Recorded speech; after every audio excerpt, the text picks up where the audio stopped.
Bonjour à tous, aujourd'hui exercice pour s'entraîner sur les probabilités conditionnelles pour les premières spécialités maths. Une entreprise fabrique des billes en bois sphériques grâce à deux machines, les machines A et B. Elle considère qu'une bille peut être vendue lorsque son diamètre est entre 0,9 et 1,1 cm. Et on a ici des données. Donc 96% de la production est vendable. Ensuite, la machine A fournit 60% de la production journalière.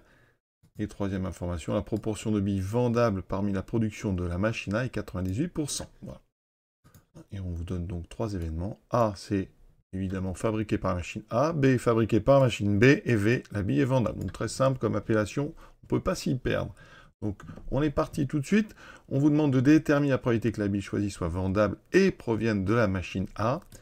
D'accord. Donc la première question, il va s'agir de calculer la probabilité. Comme c'est un et, c'est très important là, de ne pas se tromper.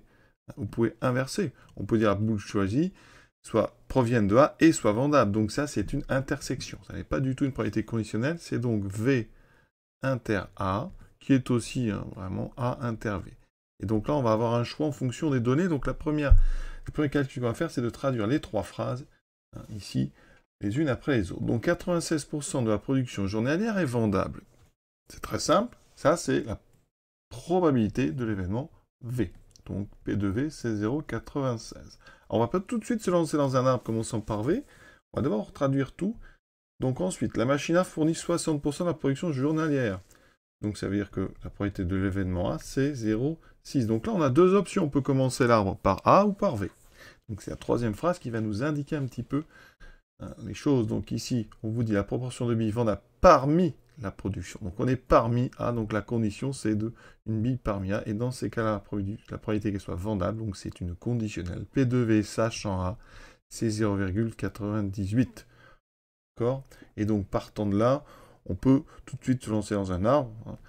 Il sera A bar, et ensuite V, V bar. Vous voyez pourquoi je fais cet arbre-là plutôt que l'autre? Parce que ici, j'ai une conditionnelle avec la condition A, donc c'est bien d'avoir ici un premier niveau qui finit en A. Et mon 0,98, on va le trouver ici.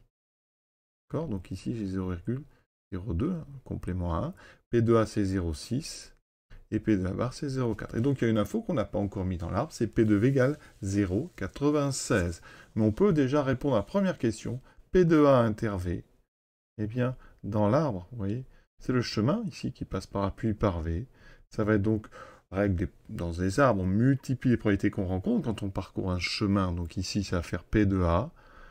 Donc 0,6 fois P de V sachant A. On aurait pu écrire sans l'arbre, bien sûr. Ça fait 0,6 fois 0,98. Et ça fait 0,588. Donc on a fait la première question. Alors l'idée du texte. Mais vous voyez, on n'a pas utilisé P de V. Et P de V, vous voyez, V, il est dans l'arbre, il y a deux chemins qui mènent à V. Donc la probabilité de V, ça va être la somme de ces deux chemins. Ce qu'on appelle la formule des probabilités totales. Et donc, ici, alors ici j'ai mis A bar, mais en fait dans le texte, vous avez bien compris que A bar, c'est B. Donc on va plutôt mettre B. Puisque soit on vient de A, soit on vient de B. Et donc, on vous demande la probabilité de B inter V, c'est donc ce chemin ici. D'accord? Alors on ne l'a pas. Oui, mais on a quand même P de V qu'on n'a pas encore utilisé. Et donc, j'utilise la formule des probabilités totales. Donc, deuxième question. Formule des probas totales. Eh bien, on sait que la probabilité donc de A inter V plus la probabilité de B inter V, ça fait la probabilité de V. Effectivement, vu l'arbre, V est découpé en deux. D'accord? Deux événements disjoints, A inter V et B inter V, et la somme des probabilités va faire P de V.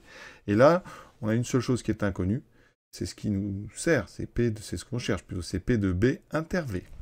Et vous voyez que P de inter V, je viens de le calculer, c'est 0,588. Moi, je cherche P de B inter V, et je connais P de V, c'est 0,96. Donc, P de B inter V, ça sera 0,96 moins 0,588. Et vous voyez, ça donne bien ici. Vous pouvez vérifier aussi, ça fait 0,372. Voilà. On déduit la probabilité que la bille choisie soit vendable, sachant qu'elle provient de la machine B. Ça, c'est la probabilité qui va ici. Donc on va de B jusqu'à V, c'est donc la probabilité de V, sachant Donc B, comment on fait ça? Eh bien maintenant, on vient de trouver P de B inter V. P de B inter V, c'est le résultat de tout le chemin. Hein. Ici, c'est 0,372. Donc si on applique le cours, eh bien on sait que ici, la probabilité de B fois la probabilité qu'on cherche de V sachant B, ça doit faire P de B inter V. D'accord? Autrement dit, on retrouve la formule qui permet de calculer une probabilité conditionnelle, P de V sachant B, c'est la probabilité de l'intersection sur la probabilité de la condition. Et on trouve donc 0,372 divisé par 0,4. Et on obtient, calculatrice, 0,93. Donc notre arbre, ici, on peut le compléter. On a donc ici un 0, donc 93. Ici un 0,07. Maintenant, un technicien affirme que 70% des billes non vendables proviennent de la machine B. Alors, de quelle probabilité est-ce qu'il s'agit? Donc déjà, c'est 70% des billes non vendables. Donc on est dans la population des billes non vendables. Donc ça veut dire que c'est une conditionnelle. C'est la condition V-bar. Et qu'est-ce qu'on regarde? Celle qui provient de B. Donc c'est la probabilité d'avoir une bille de B, sachant qu'on ne regarde que les billes non vendables. C'est P de V, sachant V-bar.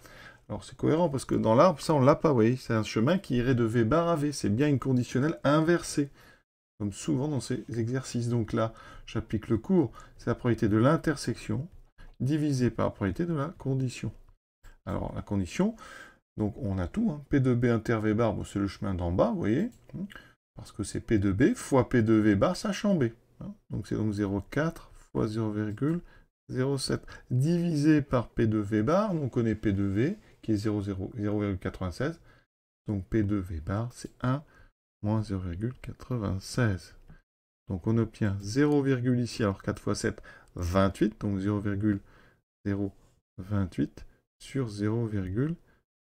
Alors ici, on a 28 sur 40. On peut simplifier par 4. 4 fois 7, 28. Il me reste 7 sur 10. Il me reste effectivement 70%. Donc, il a tout à fait raison.